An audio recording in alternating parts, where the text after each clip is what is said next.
bonjour à tous. Alors, dernière table ronde de cette journée, donc Forum Made in Job, 22 septembre 2016, j'aime bien donner la date, c'est historique. Nous allons parler des pépites de Provence qui s'exportent, donc qui travaillent à l'international, et des équipes qui permettent finalement à ces pépites de vendre à Tokyo, Rio de Janeiro, Londres, etc. etc. Nous sommes donc entourés, Quentin Velluet et moi-même, donc je ne vous ai pas présenté, nous sommes journalistes pour le groupe Figaro, nous travaillons sur le site Cadre Emploi en particulier, donc on fait souvent des enquêtes sur les métiers qui recrutent, et notamment sur les métiers du numérique. Et c'est à ce titre-là qu'on a trouvé très agréable d'être parmi vous aujourd'hui et de pouvoir poser des questions aux différents intervenants que nous avons eus toute la journée. Alors donc ce soir, pour ce dernier atelier, nous avons donc Hervé Bourdon, qui est ici présent, voilà, organisateur, bonsoir, qui est organisateur de Shake Event, du Shake Event, on dit ça comme ça, Shake Event. Donc c'est une conférence qui va se dérouler à Marseille, il va nous en dire un petit peu plus tout à l'heure. C'est une conférence qui se déroulera au mois de mai prochain, et 4e édition, et qui concerne les métiers de la distribution et du digital. Donc ce monsieur connaît très bien tous les aspects, plateforme e-commerce, etc. Il pourra nous éclairer sur justement l'internationalisation de ces, enfin plutôt sur les boîtes qui travaillent à l'international sur ces sujets. Vous êtes également patron, hein, parce que vous ne faites pas qu'organiser des événements. Vous êtes patron d'une agence qui s'appelle PACA Web et Solutions. L'agence PACA, l'agence PACA, pardon. De Web et Solutions, qui est un éditeur de logiciels e-commerce. Voilà. Donc notre siège est en Normandie, mais je représente Web et Solutions pour la région. Oui. Formidable. Et je vous redonnerai la parole tout à l'heure. Alors, donc Stéphane Soto qui n'est pas là. Nous avons donc aussi Olivier Cazoulo. Bonsoir. Cazoulo, bonsoir. Vous êtes ici au nom du Syntec numérique, mais pas seulement. Hein, en fait, vous êtes responsable du Syntec numérique pour Aix-Marseille, hein, j'imagine. Pour la région PACA. Pour la région PACA, pardon. Et surtout, enfin aujourd'hui, vous allez plutôt nous parler au titre de directeur de NetSystem. Donc NetSystem qui est implanté à Aix et à Paris, oui, et qui est un éditeur. Pas du tout. Pas du tout, mais non, pas du tout. C'est une société de conseil en système d'information et transition digitale. Voilà. Et donc vous avez des consultants qui partent all over the world pour aller évangéliser les grandes entreprises pour lesquelles vous travaillez, et c'est de ça dont on va parler tout à l'heure. Donc je le disais, le représentant de Midinsoft n'étant pas là ce soir, ça aurait été pratique, mais finalement on va en parler avec vous. Quand on parle de pépites à l'international, on veut savoir lesquelles et surtout quelles sont les pépites de la région qui s'internationalisent. Des noms. Des noms, voilà. Est-ce que vous en avez ? Il y en a qui ont brillé au CES à Las Vegas l'année dernière, il me semble. Oui, Olivier, peut-être que toi, tu as la petite liste des pépites qui sont allées au CES à Las Vegas, mais je pense que ce qui est intéressant, c'est de les caractériser, parce que quand on parle de pépites, parfois c'est un fourre-tout. Et je crois qu'on peut, on n'est pas la seule région, hein, mais noter qu'on a des entreprises qui, dès leur début d'activité, visent l'international. Donc ça, je crois que c'est assez intéressant, parce qu'elles ne se cantonnent pas à une zone géographique de clientèle, hein, mais elles démarrent tout de suite en anglais ou en plusieurs langues. Tout de suite ambitieuse. Mais tout de suite ambitieuse, en fait... c'est le software. Habillé en plusieurs langues, c'est pas forcément très compliqué. Il y a des besoins qui sont communs dans différents pays. Je ne sais pas si ça peut être faire de la compta, c'est le mauvais exemple. Mais si c'est gérer des données, etc., la langue importe peu. Et donc on a des pépites qui sont ici.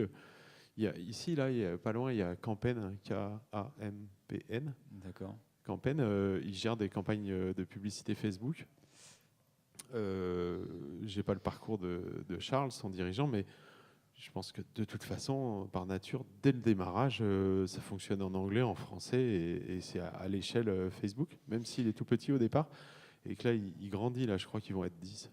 Alors moi, j'ai entendu parler de Win, W2EN, qui fait un thermostat intelligent. Un thermostat intelligent, ouais, qui a été primé Cette à année, Las j'allais dire Vegas. l'année dernière, Ouais. ça me paraît déjà loin. Effectivement, on a accompagné, j'étais avec Stéphane Soto au CES cette année pour accompagner la délégation de la French Tech ex-Marseille. Et ça fait partie effectivement Donc des eux, ils lauréats. ont tout de suite attaqué à l'international. Immédiatement, oui. Et là, Immédiatement. c'est pas du software.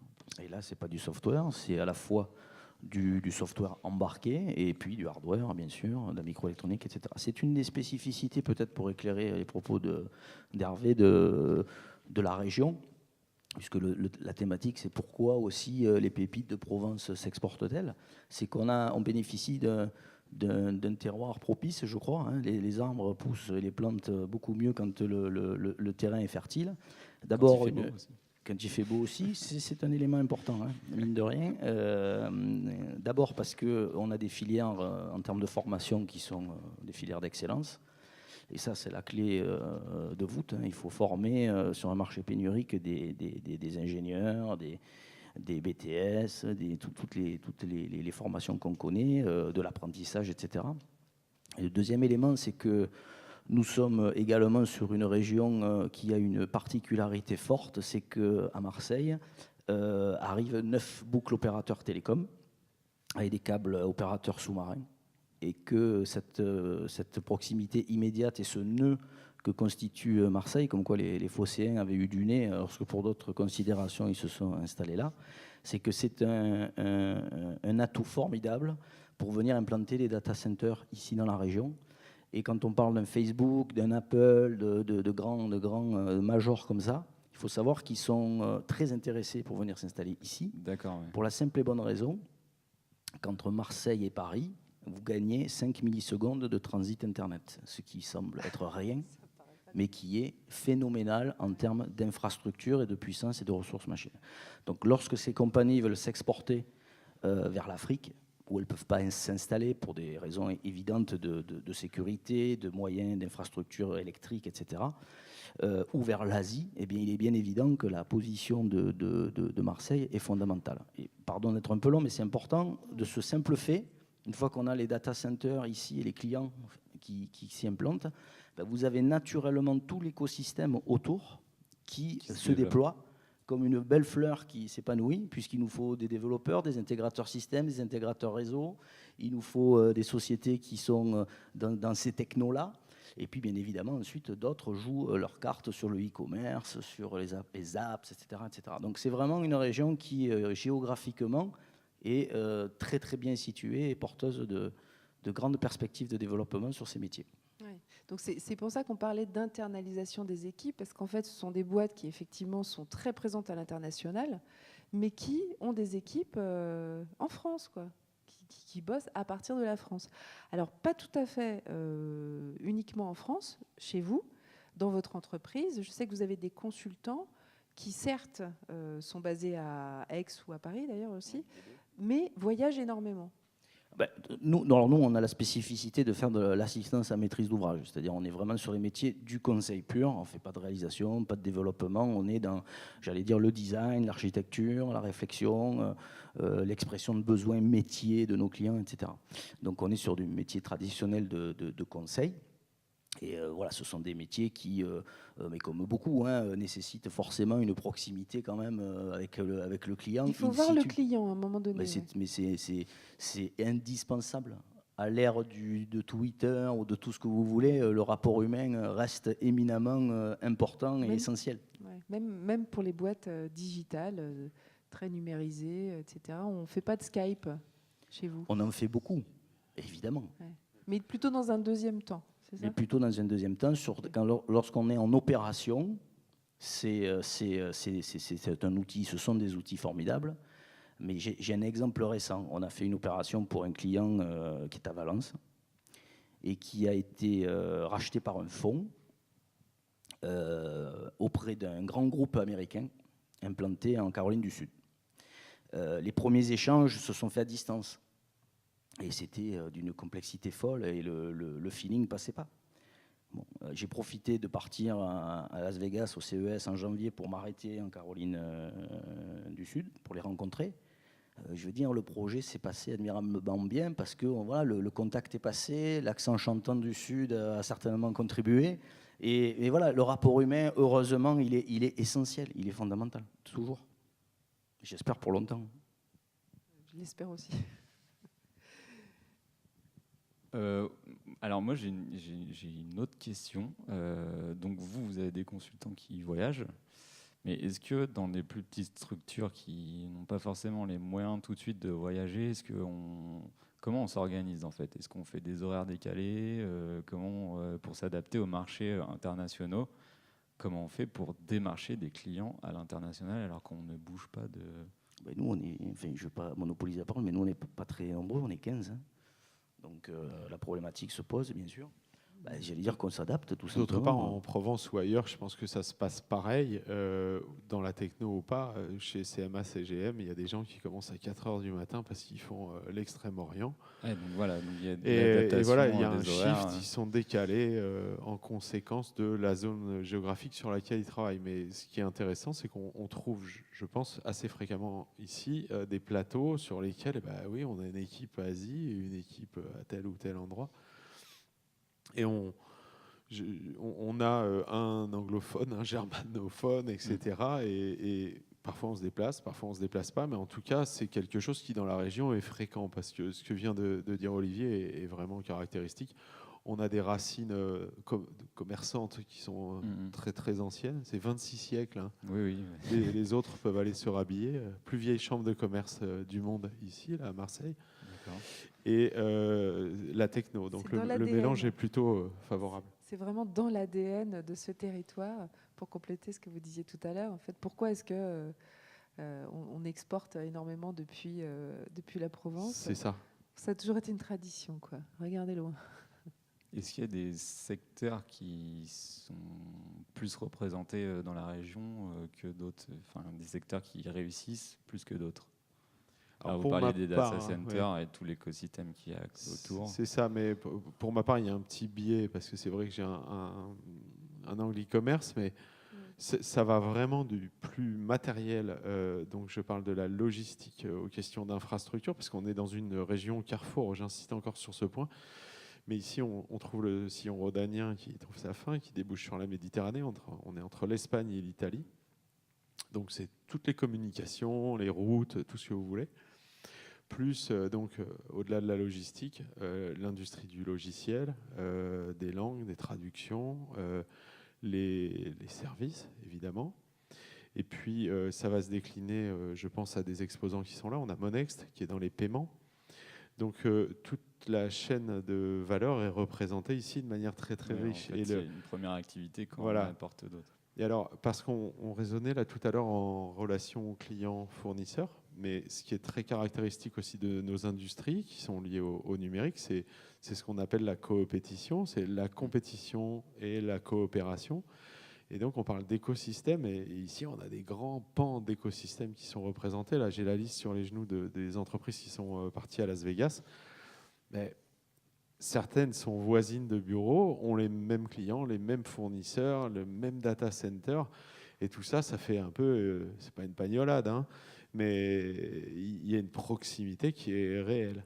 Donc, peu importe de travailler avec des clients au bout du monde. Cette liste-là des 28 startups qui ont été sélectionnées pour partir à Las Vegas, soit Hervé, soit Olivier, hein, d'ailleurs, est-ce que, je ne sais pas si vous la connaissez, elle est sortie hier ou avant-hier, hier, ouais. Est-ce qu'il y a des startups qui sont originaires du territoire d'Aix ou de Marseille? Vous en avez vu dans la liste des 28? Je découvre. Hein. Je découvre aussi, mais oui, certaines sont originaires du territoire. Et il y a un point qui est important, c'est le rôle que doit jouer la French Tech, enfin ex-Marseille French Tech, c'est celui de se rendre visible à l'extérieur. Oui. Parce que ce qui est très, très caractéristique, parfois, c'est la discrétion de certaines de ces entreprises. Là, on parle des pépites, des petites, mais dans le coin, on a aussi des licornes, des entreprises dont la valorisation frôle le milliard, enfin, ou le chiffre d'affaires, mais on est sur des échelles qui sont très, très importantes. Il y a les célèbres Allopneu, Voyage Privé, des entreprises comme ça. Et elles aussi travaillent de cette manière. On trouve aussi des équipes pluridisciplinaires et internationales. Et elles donnent une empreinte et elles aident les petites. Donc il est très important de raisonner écosystème en collaboratif. et aussi en communication à l'extérieur. Parce que certaines qui sont listées là sont venues s'installer. Elles ne sont pas nées là. Oui. Alors, C'est ça. Mais elles ont envie de venir. C'est juste c'est lesquels on a envie de savoir. Vous arrivez à Olivier, l'heure, c'est il la- n'y a, c'est il y a la pas com. beaucoup Moi, je de découvre la lumière liste, sur scène. donc je te laisse peut-être un petit peu, mais pendant que tu réfléchis, il y a une société qui s'est implantée à Marseille, qui est plus une start-up, mais elle a 5 ans. C'est Wico, Wico, ouais. dans la techno.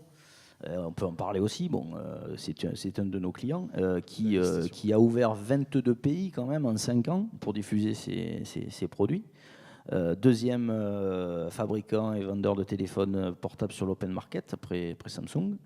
Donc, ça, c'est quand même grâce à Monsieur Niel qu'il y a eu cette possibilité, cette ouverture, cette brèche dans le marché. Et c'est une société aujourd'hui qui emploie à Marseille 350 personnes, bien sûr encore plus à l'international, et qui pilote d'ici l'ensemble de ses opérations à l'étranger. Donc on va y trouver ce dont parlait Hervé à l'instant. Hein. C'est Babylone la Grande. Hein. On parle toutes les langues. On est en connexion permanente avec les pays en Afrique, en Europe, en Asie. C'est plutôt des profils business qu'on trouve ici ou plutôt des profils On- techno? Il y a une équipe informatique interne Pour et Wico, numérique, a fortiori qu'aujourd'hui on a ouvert on est rentré dans l'ère digitale en ouvrant une plateforme de e-commerce hein, avec un environnement digital spécifique et tout. Donc vous allez trouver effectivement des développeurs, des designers, des web architectes, des spécialistes du réseau, des spécialistes des systèmes, même si nombre d'entre eux sont dans des data centers. Voilà, donc on a vraiment toute la fourmilière qui se met en œuvre et qui travaille, et on a tous les métiers. Et c'est intéressant. Est-ce que ils font une place aux débutants? Est-ce que les débutants ont une chance de rentrer dans ces entreprises, dans ces pépites? Alors là, je vais mettre ma casquette Syntec numérique, c'est que Oui. non seulement Pratique. on fait la place aux débutants, on n'est pas schizophrène dans le métier du numérique. Certes, on a besoin d'une forte expertise et une compétence technique forte. Ça, c'est indéniable. Néanmoins, on est aussi sur un marché éminemment pénurique. Il y a beaucoup plus de demandes, d'offres que ce qu'il y a enfin, vous m'avez compris, je m'embrouille. Il y a beaucoup plus. C'est le jet lag de Il y a beaucoup l'international. plus de postes à pourvoir que Voilà. de candidats qui se présentent. Ça, c'est vrai sur Bien le tout le problème. territoire national. Aujourd'hui, on est en pénurie d'ingénieurs, on est en pénurie de compétences sur tous les domaines, en ingénieur système, réseau, parce que tout simplement, notre système éducatif n'a pas pris les bons virages au bon moment et on n'a pas forcément le nombre de candidats formés sur le marché. Donc, c'est une industrie qui va aussi vers... qui initie des démarches, on le fait avec le Made in Soft, la French Tech, le Syntec, au travers de démarches comme Simplon, qui visent à aider des demandeurs d'emploi ou à aller dans des zones de forte difficulté, on pense souvent au quartier nord de Marseille, etc., pour prendre des jeunes et les former sur des processus très très courts, très pragmatiques au métier du développement informatique, sous le tutorat d'une entreprise. Donc vous avez des boîtes comme... effectivement, Voyage Privé qui le fait en particulier, et avec un emploi à la clé au bout de 9-10 mois, un CDI. Voilà. Donc, oui, bien sûr, c'est un métier.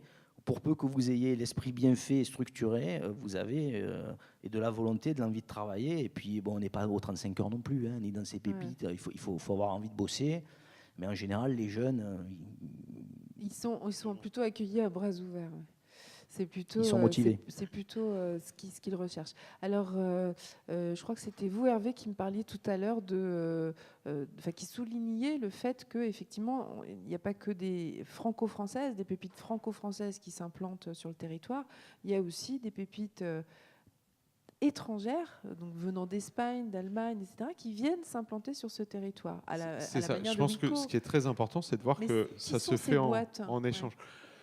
Vous n'avez pas de nom avec les projets, si, mais c'est très petit et je vais pas savoir en parler. Non, mais c'est pas qu'il faut chercher, c'est que ce que je peux vous expliquer, c'est que c'est un mouvement réciproque entre l'intérieur et l'extérieur du territoire. Ici, on a beaucoup d'entreprises qui exportent, qui ont cette tradition, on va dire, pour peu qu'on puisse parler de tradition, mais aussi celle d'accueillir des entreprises qui viennent de l'extérieur. Et en Mais pourquoi particulier, des Belges auraient besoin de venir ici pour vendre pourquoi all les over Belges? the world? Olivier a déjà donné un indice sur le plan technologique. On gagne des millisecondes sur les marchés du Sud-Est, même de l'Asie, hein, puisque les connexions qui traversent la Méditerranée arrosent le sud de l'hémisphère, mais aussi parce que l'environnement ici est propice à ce développement, pour recruter des gens qui parlent plusieurs langues, etc. Donc on recrute, j'emploie le même mot, des entreprises pour venir s'installer ici. Et un des grands plaisirs qu'on a eu à la première édition de Chèque, il y a 3 ans et demi maintenant, c'était de pouvoir collaborer avec Invest in Provence, Provence Promotion, qui a organisé un tour en faisant venir 20 entreprises pour venir découvrir et la région, échanger à Chèque, etc., s'insérer dans l'écosystème, dont 4 ou 5 se sont implantés. Et chaque année, alors ne me demandez pas les noms, l'interro, je serais très mauvais, mais chaque année, on a des éditeurs, des sociétés comme ça qui viennent prendre racine. Et sans donner de nom non plus, sachez que l'ambassade américaine a émis un rapport plus que favorable à l'implantation de sociétés US qui veulent venir en Europe ici. Et déjà sur le territoire, j'avais noté qu'il y avait 700 entreprises avec des capitaux étrangers qui sont implantées sur le territoire, ce qui est quand même pas mal pour la taille du territoire. Oui, donc voilà, il y a une attractivité. Je ne sais pas si vous savez, mais l'an passé, la ville de Marseille a signé un partenariat avec des représentants d'Alibaba en Chine pour investir dans du dur. Hein. Ça concerne la logistique aussi et évidemment tous les services d'infrastructure informatique pour sourcer des produits de Provence et d'Europe pour les vendre en Chine. Donc un sens de flux qui est plutôt favorable sur notre balance commerciale. Donc on est à même de répondre à ça et comme le prouve Olivier, il y a un tas d'acteurs qui sont là pour faciliter ce type de mouvement. Invest in Provence, leur mission, c'est d'identifier et d'aider les entreprises qui veulent s'implanter sur le territoire. Et toutes ces entreprises qui s'implantent sur le territoire, elles ont besoin d'équipes qui parlent au monde entier. Elles recrutent que des Français ou elles amènent aussi leurs compétences? Clairement, elles amènent aussi des compétences. Ouais. Ça, c'est évident, ne serait-ce que dans le management, alors, comment on fait le pour pilotage, mais elles recrutent aussi des gens localement, ça c'est évident aussi. Qu'est-ce qui fait que, comment on fait pour se départager sur ce type de marché? Pour se départager? Ouais. Quelles sont les compétences, pour se démarquer, pour se démarquer, c'était mon mot.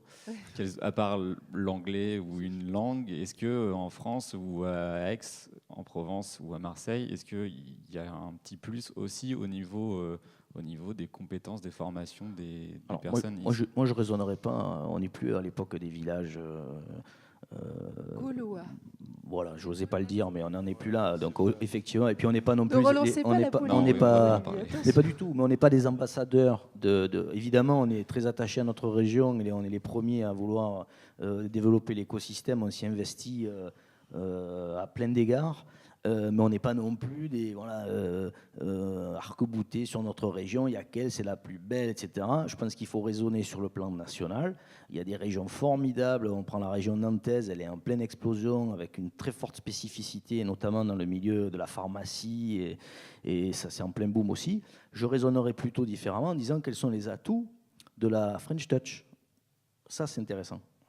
Et les atouts de la French Touch, moi, pour travailler avec des équipes aux États-Unis, je peux vous dire, quand on est allé là-bas la première fois, moi le premier, je me dis, voilà, je vais aller expliquer des process ou des systèmes d'information, je ne vais pas rentrer dans les détails, à des Américains, mais je vais passer pour le dernier des charlots. Parce que dans l'inconscient collectif, ils sont très en avance, ils sont très brillants, ils sont... Voilà. Et ce n'est pas le cas. Mais alors je vous garantis que ce n'est pas le cas et que c'est loin de l'être et qu'on a des qualités, on a un cursus de formation, on a un mindset qui est particulier. Et nos ingénieurs et nos collaborateurs sont prisés parce qu'ils ont ce petit plus qui est parfois de l'entre-gens, simplement de l'ouverture d'esprit. Je ne sais pas si vous dialoguez souvent avec moi j'ai tendance à dire des Amerlocs, c'est pas très sympa, mais voilà, des gens qui sont... Avec des cow-boys, oui. Bon, open mind, c'est pas trop leur cas, quoi. Or, on a besoin de cet état d'esprit pour comprendre ce qui se passe, pour trouver des solutions, pour pas rester enfermé dans des cadres prédéfinis. Et ça, on a cette qualité. C'est ça, je crois que sur cette question, on est un peu dans le flou, là. On va faire de l'impressionnisme, mais non, mais en général, il y a un très bon niveau de formation. Comme dit Olivier, il y a un relationnel qui est souvent assez correct. Et puis bon, la réputation des ingénieurs français est aussi, et provençaux, est aussi celle d'être assez accrocheur. On trouve des gens ici qui ont la dalle, qui ont envie d'y aller. Et je crois que c'est quand même quelque chose qui est très très important, de ne pas être blasé et d'avoir envie de bouger, oui, que ça bouge. Donc c'est peut-être pas mesurable. Je ne crois pas que le Syntec ait d'études sur le niveau de niaque des ingénieurs par région, mais à la limite on s'en fout, ça bouge. Donc c'est ça qui compte. Je vous donnerai qu'un exemple que j'évoquais tout à l'heure. Moi je ne peux pas citer le nom, mais un grand transporteur maritime de la région. Je l'ai cité, moi. Oui, non, mais je ne suis pas autorisé. entendu dans la salle. Je ne suis pas autorisé. Qui opère un port en zone Caraïbe, qui est worldwide, qui a des équipes aux US en proximité immédiate des Caraïbes pour les envoyer sur zone. Ils ont préféré faire appel à des équipes locales ici. En l'occurrence à votre société, ouais. Pour aller dépatouiller un sujet assez complexe sur site dans un timing très très serré, pour la simple et bonne raison que les équipes US, c'est un rouleau compresseur, quoi. C'est la torture romaine. Alors peut-être que nous on est plus un sac de gravier gaulois, mais voilà, on arrive à s'adapter aux situations, on arrive à mettre peut-être plus d'innovation, plus d'entre-gens, je le disais, mais ça c'est quelque chose de fondamental dans notre approche qui fait que voilà, aller travailler les Jamaïcains, ça s'est bien passé. Et c'est votre client qui vous a dit qu'il a préféré arbitrer sur un Français, qui nous l'a laissé je lui coupe la parole. Cette histoire est notoire. Ah, cette histoire est notoire. Il nous l'a laissé implicitement comprendre. Ouais. D'accord. Bon, c'est rassurant. Vous voyez, les Français, ils ont quand même vachement d'atouts.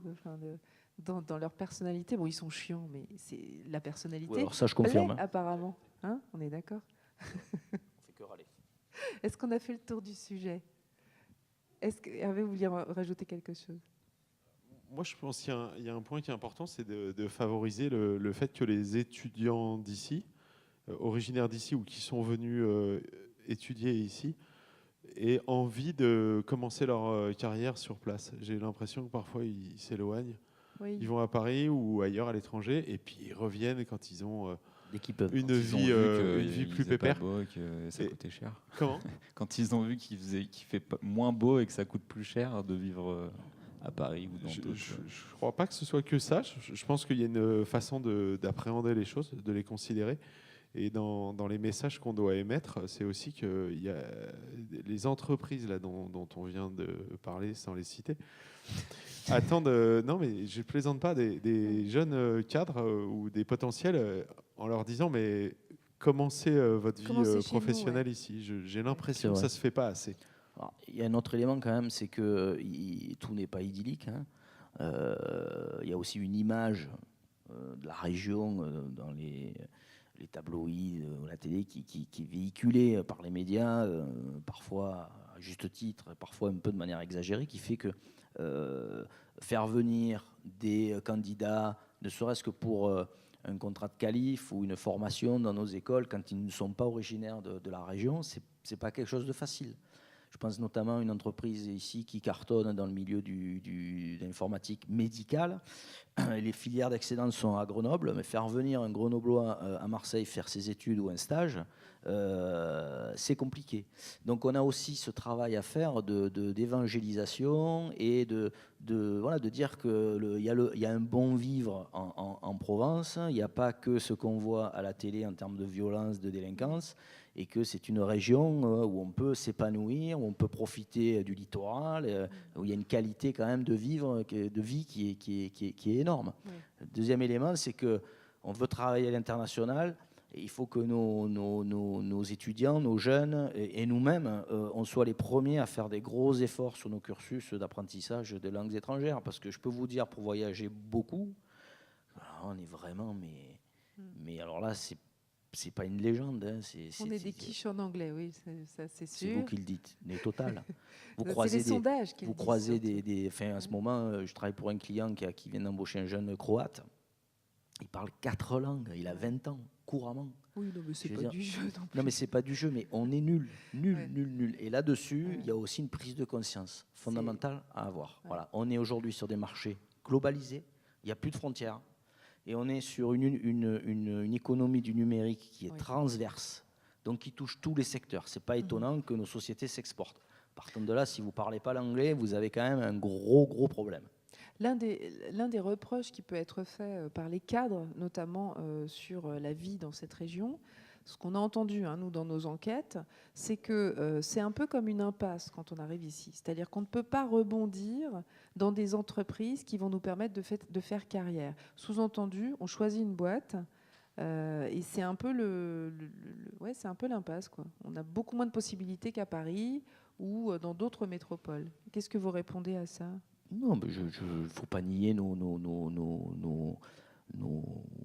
les difficultés qui peuvent exister à ce titre-là. Il y a 2 problèmes ici. Le premier, c'est lorsqu'on décide de venir s'installer à 2, ou simplement parce qu'un des 2 a une entreprise qui lui propose ou fait un choix de venir travailler ici, trouver un job pour le conjoint, déjà, c'est pas simple. Ça, c'est une réalité. Donc, c'est déjà un frein à l'implantation dans la région. Le deuxième élément, c'est vrai qu'effectivement, nous, on a une tour extraordinaire, mais on en a une, on n'est pas à la Défense, et qu'effectivement, il faut absolument que des boîtes de taille importante, c'est aussi le travail qu'on fait, viennent s'implanter, parce que ce n'est pas forcément simple de rebondir, de faire carrière dans la région. Maintenant, Ça a pardon, beaucoup changé. Hein. voilà, je Voilà, vais finir c'est là-dessus ça. sur une note positive, et je te laisserai emboîter le pas. Ça bouge quand même, il ne faut pas plaisanter.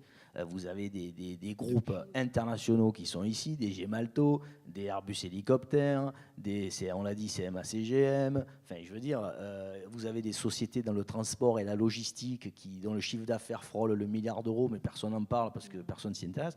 Je crois plutôt qu'il y a une méconnaissance forte du tissu économique local.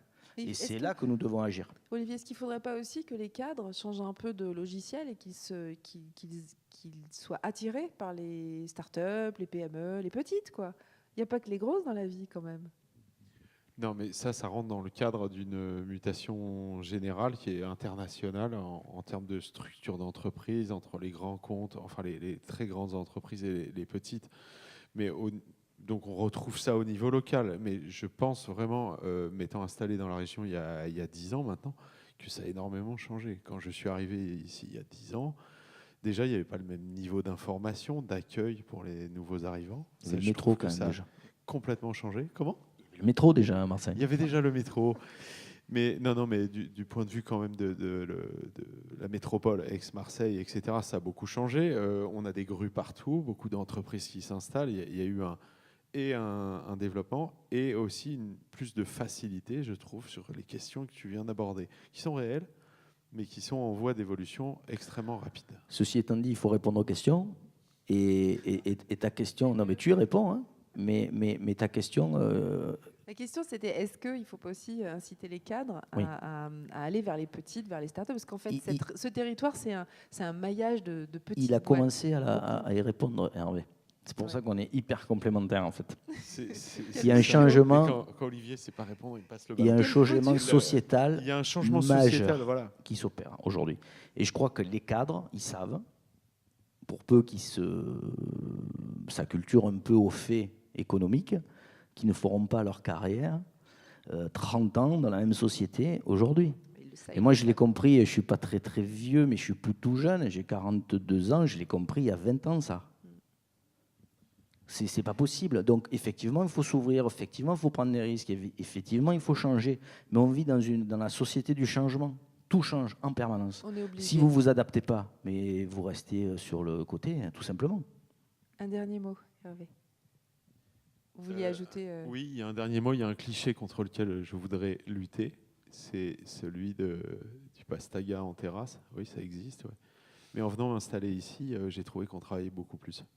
Parce qu'on peut se lever tôt, on peut se coucher plus tard, on est un petit peu en vacances le week-end, Mais depuis que je suis ici, j'ai toujours trouvé des gros bosseurs. Des gros bosseurs et qui ont la niaque. Et ça on kikine un peu, parce que c'est vrai que tous ces clichés là, dont on parle, ça me fait doucement rigoler. Il faut vraiment les casser en deux, ces clichés. Moi, je lui dis merci. Merci à toi, Hervé, parce que c'est fondamentalement vrai. Le soleil, on le paie cher ici, croyez-moi.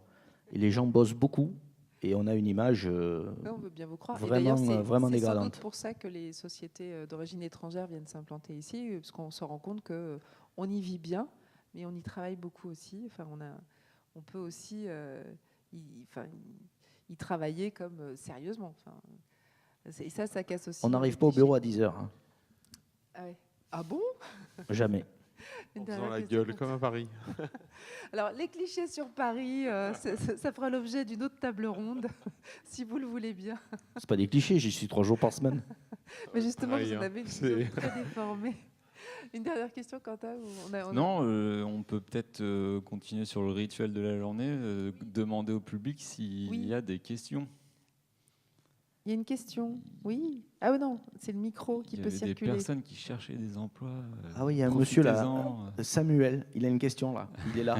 Ah, monsieur Samuel Masson. Oui, oui. C'est le moment. La recette du pastis en terrasse. Non, ça on fait pas. Non, bon, ben, Non, c'est pas ça. Pas de questions. On a été limpide. Formidable. Eh bien, il est donc temps maintenant pour nous de clôturer cette journée. Merci infiniment pour ceux qui sont là depuis ce matin. Est-ce qu'il y en a qui sont là depuis ce matin? Ah, mais oui. Ah oui, quelques-uns. Merci beaucoup. Merci, j'espère que ça on vous a intéressé, que certains thèmes, en tous les cas, vous ont apostrophé et inspiré surtout. Merci infiniment à nos Merci à vous. intervenants, parce Avec que vous plaisir. avez pris Merci du beaucoup. temps sur votre journée de travail harassante, hein, donc ça, on le retiendra bien. Mais on n'a pas parlé d'harassement. Hein. non, mais Non, c'est non, important. Je veux dire, j'exagère toujours. le truc, c'est pas forcément de traîner sa peine, hein, c'est de travailler C'est ce que beaucoup je et veux dire. d'être heureux de le faire. Oui, et vous avez l'air tout à fait épanoui. Vous arriviez de Paris tout à l'heure. Et moi, j'ai pris un avion exprès pour venir là, Voilà. être avec vous aujourd'hui. C'est un vrai honneur, un vrai plaisir, et j'ai tenu à être là, bien sûr. Et on vous en remercie infiniment aussi. Mais c'est partagé. Merci à Samuel Masson qui est dans la salle, qui a concocté Merci, ce Samuel. formidable programme de conférence qui nous a permis de rencontrer aussi ces gens formidables. Et on n'est pas rigaux, mais on veut bien être Merci. adoptés. Merci à tous.